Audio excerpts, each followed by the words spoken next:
Hello. I don't think they're clapping for me. Hello. I think you know our guest. He's a soccer legend, football legend, I should say. And he was one of the main reasons in 2002, world champions Brazil won the World Cup when he scored one of the best goals against England.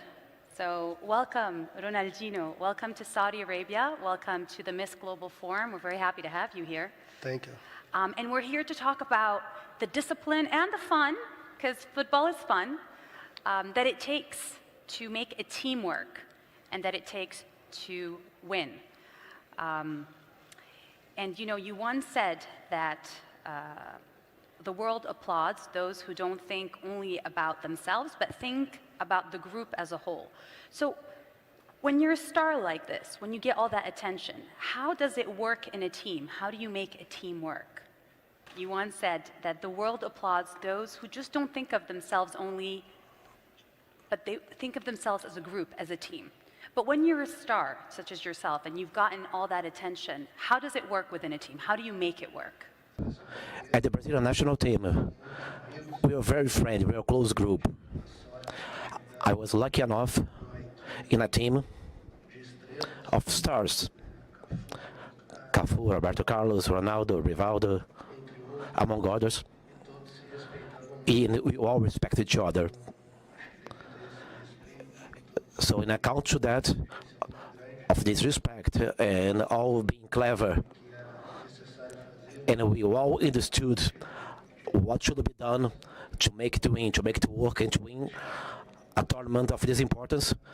So everyone forgot their individualness, so work as a team. The reason I'm asking is because when you know you're that good, when you know you're, one of the biggest stars, not only of the Brazilian team, but as the world as a whole, isn't it hard to be just one of the 11 soccer players or football players on the team? For me, it was wonderful, because my history, to get this team, these players, was a very beautiful one. Some of them I idolized them, and later I got to play for them, and we won titles together. And the way they behaved themselves as a team members and towards me, it was very important for my career. So for those who, I don't know if everybody has their thing, but he says that it was, for him, it was an honor because part of the team that he was playing as, some of the players he actually also idolized. And so for him, it was an honor and a privilege to play with a team and be part of the 11. How do you keep the discipline? How do you discipline yourself to work that hard? Throughout my career, we had a planning. And I always worked hard. Towards this planning, and God gave me the privilege to play football. So my happiest moment during my days is when I was training, when I was playing. For me, it was fun. There was no sacrifice. It was a privilege to do what he loved, to do what I love. You say it's a privilege. You say it's a God-given talent, and we got to talk a little bit about this before the panel, and you said it is a God-given talent to have the capabilities and the qualities that you have and the tactics that you have, but it's also practice, and you said you enjoyed practice, you enjoyed training so much. Yes, I've always liked to have a ball around me.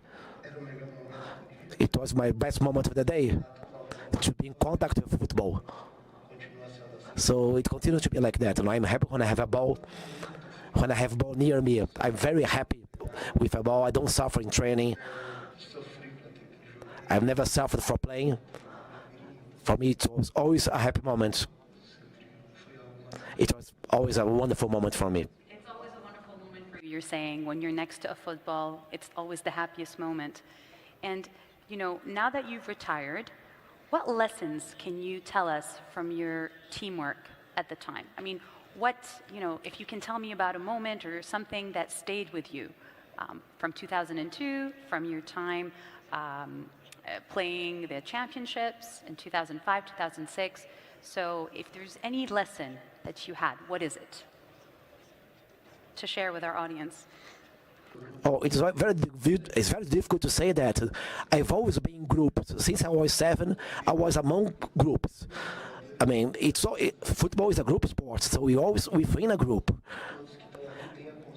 And all of the players, all of the group members, they understand that we depend on each other, regardless of our skills. The understanding of each one weaknesses and strengths is what makes a group strong. So it's one completing the other. You have to be humble enough where you're not so good at, and prepare yourself to receive help from the others, and be willing to help your colleague as well, your team members as well, so that we can make this group work and this team work, to be a winning one, successful one. He says humility is important and staying humble no matter, how you achieve, especially when you're working within a team. How do you face difficulties and failures? Because, when you're a star, when you're a legend, the expectations go up so high. But then with highs come lows as well.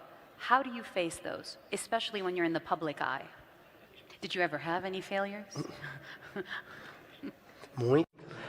I failed a lot of times. Football is like that. You cannot always win.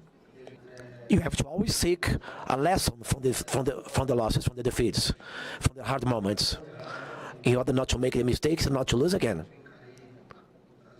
I've always faced the defeats, those moments that that I didn't succeed. So I always looked back, tried to analyze what went wrong, and make of that experience a learning lesson in order not to fail again. So I always react like that. I love that he says that. When you fail, you have to look back and take it as a lesson and analyze it in order not to fail again.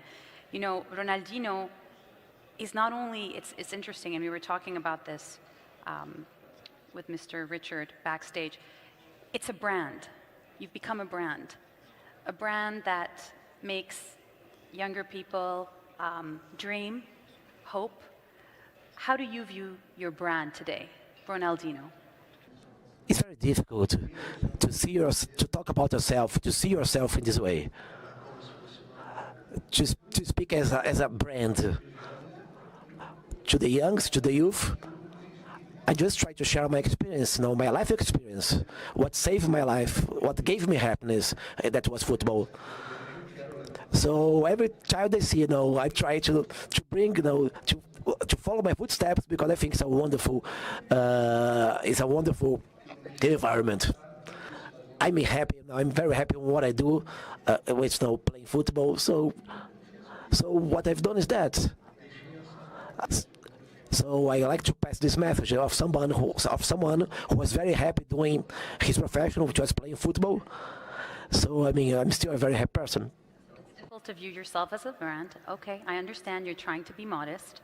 But I also noticed, because we follow you on social media, we're going to do this in 2 minutes. We follow you on social media, and it's interesting because you've done a tour. You're doing a tour. You've been to Kenya, to Japan, to Morocco, now to Saudi Arabia. What are your current projects about? After I stopped playing, I have my soccer academies, the Ronaldinho Soccer Academy. That's what I'm proud of. It gives me pleasure to give opportunities to children, to players from all over the world, from every age. For those who dream about playing football in the future, to give them the opportunity to give something back and say thanks to football for whatever football has given me, and also to provide opportunities for all the kids that dream about being a player. And music.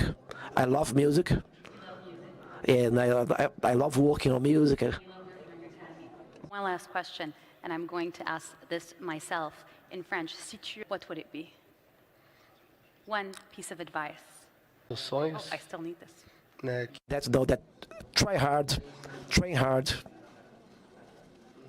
read as much as you can, and regardless of the profession, you have to dedicate, you have to put an effort, you have to put a strong effort, because without an effort, you don't go anywhere. Train hard, try hard. Practicing and love football. So a few of you